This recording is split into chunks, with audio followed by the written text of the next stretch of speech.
एक ऐसा देश जहां प्रेसिडेंट सबसे पावरफुल नहीं होता, जहां आर्मी भी किसी और के कंट्रोल में होती है, जहां डेमोक्रेसी है लेकिन अल्टीमेट पावर एक रिलीजियस लीडर के पास है।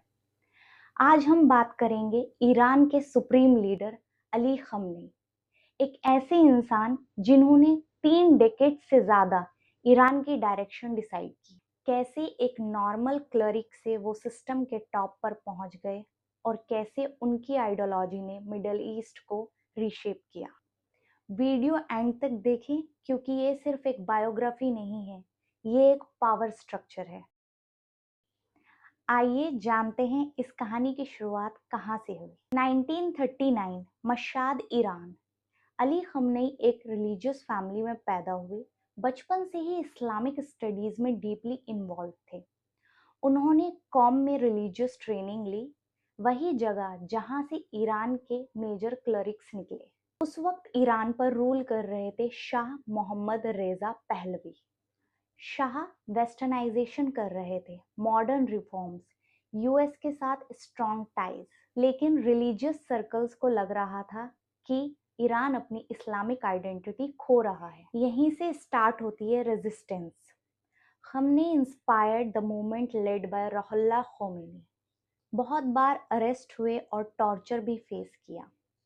सोचो, अगर ये रेवोल्यूशन फेल हो जाती तो आज दुनिया उनका नाम भी नहीं जानती। 1979 Shah regime collapse. Khomeini exile से वापस आते हैं और ईरान बन जाता है इस्लामिक रिपब्लिक। यहाँ एक इम्पॉर्टेंट कॉन्सेप्ट समझो, विलायत अल फकी, मतलब इस्लामिक जूरिस्ट का पॉलिटिकल रूल। इस सिस्टम में प्रेसिडेंट है, पार्लियामेंट है, लेकिन अल्टीमेट अथॉरिटी सुप्रीम लीडर के पास है। खमेनी इनिशियली टॉप लीडर नहीं थे, लेकिन सिस्टम के अंदर ग्रेजुअली राइज करते गए। 1981 में उन पे असैसिनेशन अटेम्प्ट हुआ। बॉम्ब ब्लास्ट में उनका राइट आर्म परमानेंटली डैमेज हो गया। इसी साल वो ईरान के प्रेसिडेंट बन गए और फिर स्टार्ट होती है Iran Iraq war against Saddam Hussain. ये वॉर 8 साल तक चली, जिसमें मैसिव डिस्ट्रैक्शन हुआ। इस वॉर ने ईरान को मिलिटरली और आइडियोलॉजिकली हार्ड बना दिया। 1989 आयतुल्लाह खोमेनी की डेथ। अब क्वेश्चन था कि नेक्स्ट सुप्रीम लीडर कौन बनेगा। खमेनी उस टाइम हाईएस्ट रैंकिंग क्लरिक नहीं थे, लेकिन पॉलिटिकल कॉम्प्रोमाइज और कॉन्स्टिट्यूशनल अमेंडमेंट के थ्रू उन्हें सुप्रीम लीडर बना दिया गया। और यहाँ से स्टार्ट होती है खमेनी का रियल एरा। उन्होंने ग्रेजुअली सिस्टम को सेंट्रलाइज किया। Islamic revolutionary guard corps powerful होता गया और अपोजिशन मूवमेंट सप्रेस किए गए। 2009 ग्रीन मूवमेंट प्रोटेस्ट, जिसमें इलेक्शन फ्रॉड एलिगेशंस लगे, मैसिव प्रोटेस्ट हुआ, पर स्टेट ने स्ट्रॉन्ग क्रैकडाउन किया। इंटरनेशनली यूएस के साथ टेंशन पीक पर था और सैंक्शन लगते गए।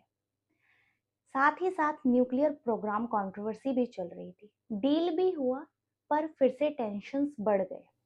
यहाँ एक इम्पॉर्टेंट बात, खमेनी का वर्ल्ड व्यू बहुत सिंपल था, वेस्ट पर ट्रस्ट मत करो।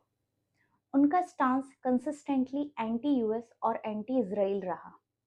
ईरान ने अपना इन्फ्लुएंस एक्सपेंड किया।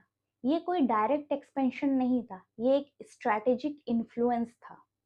इसको जियोपॉलिटिक्स में बोलते हैं proxy influence. Iran directly war नहीं करता, लेकिन रीजनल एक्टर्स को सपोर्ट करता है। इससे मिडिल ईस्ट का बैलेंस शिफ्ट हो गया। आज जब दुनिया भर में उनके बारे में डिस्कशंस हो रहे हैं, तो ये समझना बेहद ज़रूरी है कि किसी भी लॉन्ग सर्विंग लीडर का इम्पैक्ट लेयर्ड होता है। कुछ लोग उन्हें रेजिस्टेंस और इंडिपेंडेंस का सिंबल मानते हैं और कुछ लोग उनकी पॉलिसीज को कंट्रोवर्शियल देखते हैं।